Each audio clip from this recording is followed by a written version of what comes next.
Hello my YouTube family. हमारे channel SP भक्ति रस में आपका स्वागत है। हम आपके लिए लेके आए हैं कार्तिक मास 9वां अध्याय की पौराणिक कथा।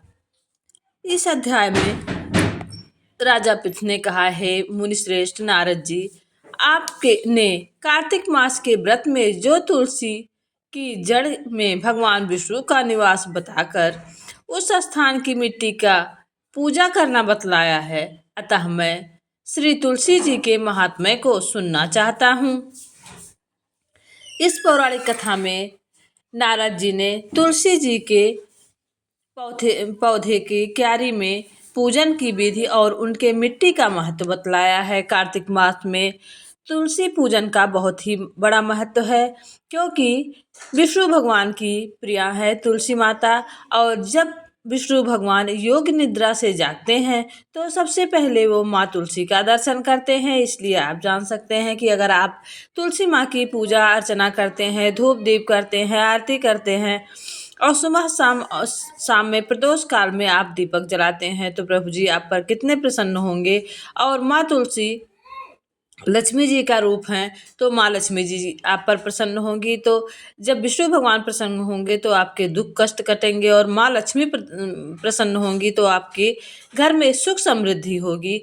तो तुलसी माँ की पूजा करने से आपके सभी कष्ट मिट जाते हैं और सुख सौभाग्य और सुख समृद्धि की प्राप्ति होती है। तो आइए सुनते हैं पूरी कथा विस्तार से।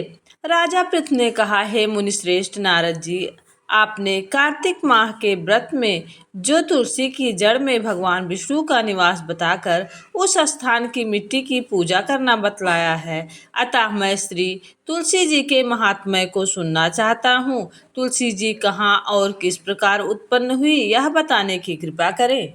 नारद जी बोले, राजन, अब आप तुलसी जी की महात्म्य, उनके जन्म का प्राचीन इतिहास ध्यान पूर्वक सुनिए। एक बार देवगुरु बृहस्पति और देवराज इंद्र भगवान शंकर का दर्शन करने कैलाश पर्वत की ओर चले। तब भगवान शंकर ने अपने भक्तों की परीक्षा लेने के लिए जटाधारी दिगंबर रूप धारण कर उन दोनों के मार्ग में अवरोध उत्पन्न किया।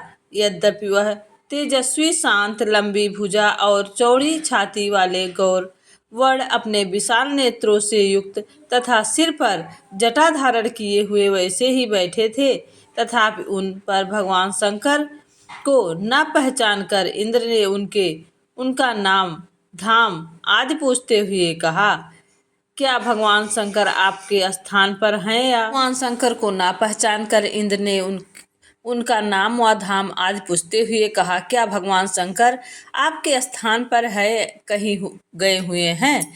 इस पर तपस्वी रूप भगवान शिव कुछ नहीं बोले। इंद्र को अपने त्रिलोकीनाथ होने का गर्व था। उसी अहंकार के प्रभाव में वह चुप किस प्रकार रह सकता है।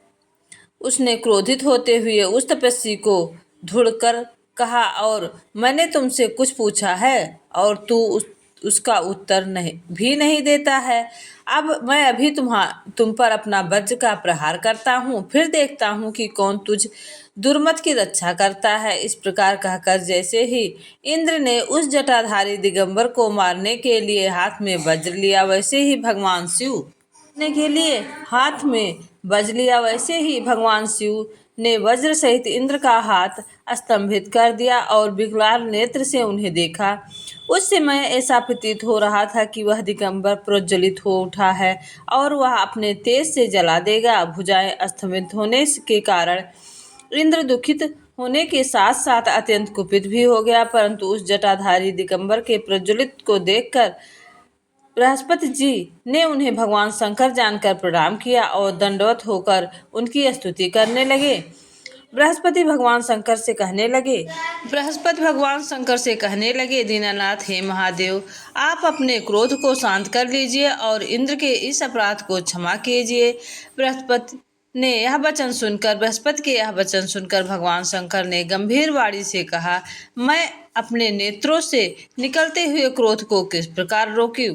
तब बृहस्पति भगवान ने कहा, भगवान, आप अपना क्रोध भक्त वत्सल पर सार्थक करते हुए अपने भक्तों पर दया कीजिए। आप अपने इस तेज को अनन्य स्थापित कीजिए और इंद्र का उद्धार कीजिए। तब भगवान शंकर गुरु बृहस्पति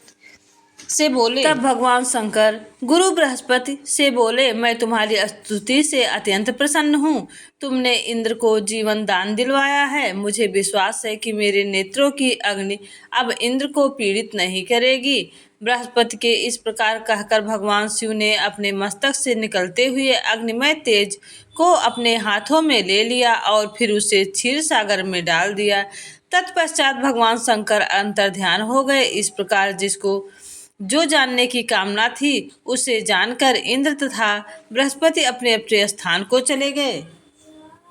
भगवान शंकर महादेव जी ने कहा, गुरु बृहस्पति से बोले, मैं तुम्हारी स्तुति से अत्यंत प्रसन्न हूँ। तुमने इंद्र को जीवन दान दिलवाया है। यह कहकर भोले बाबा अंतर्ध्यान हो गए। यह था कार्तिक मास का 9वां अध्याय। आगे अध्याय में तुलसी जी के जन्म की कथा होगी। 10वां अध्याय तो जरूर सुनिएगा और कथा अच्छी लगे तो प्लीज़ चैनल को लाइक शेयर सब्सक्राइब करिएगा। कार्तिक मास में 5 दीपक जलाने का बहुत ही महत्व है। आप एक माता जी के कमरे में जहाँ पूजा होती है, दूसरा घर के बाहर दरवाजे के सामने और तीसरा तुलसी क्यारी में, चौथा बेलपत्र के वृक्ष के नीचे, 5वां आंवले के वृक्ष के नीचे। अगर कार्तिक मास में आप कुछ भी करने में असमर्थ हैं और 5 जगह दीपक जलाते हैं तो आपकी सभी मनोकामनाएं पूर्ण होंगी। आपके घर में सुख समृद्धि का वास होगा। भगवान विष्णु अति प्रसन्न होंगे। तुलसी माता भगवान विष्णु की प्रिय तुलसी माता है और जब भगवान विष्णु शयन निद्रा से, योग निद्रा से जागते हैं तो सबसे पहले माँ तुलसी का दर्शन करते हैं। और माँ लक्ष्मी, तुलसी माता माँ लक्ष्मी जी का रूप है। तो अगर आप कार्तिक मास में तुलसी जी की सेवा करते हैं, अर्चना करते हैं, धूप दीप जलाते हैं, दीपक जलाते हैं और माता की आरती करते हैं, चरणामृत लेते हैं, तो माँ लक्ष्मी की कृपा आप सब पर बनी रहेगी और आपके घर में सुख सौभाग्य और सुख समृद्धि बढ़ती रहेगी। और विष्णु भगवान अगर प्रसन्न रहेंगे तो आपके घर में, आपके जीवन में कोई परेशानी नहीं आएगी। तो कार्तिक मास में करते रहिए माता तुलसी का पूजन और भक्ति भाव से हमारे चैनल SP भक्ति रस का रसपान करते रहिए।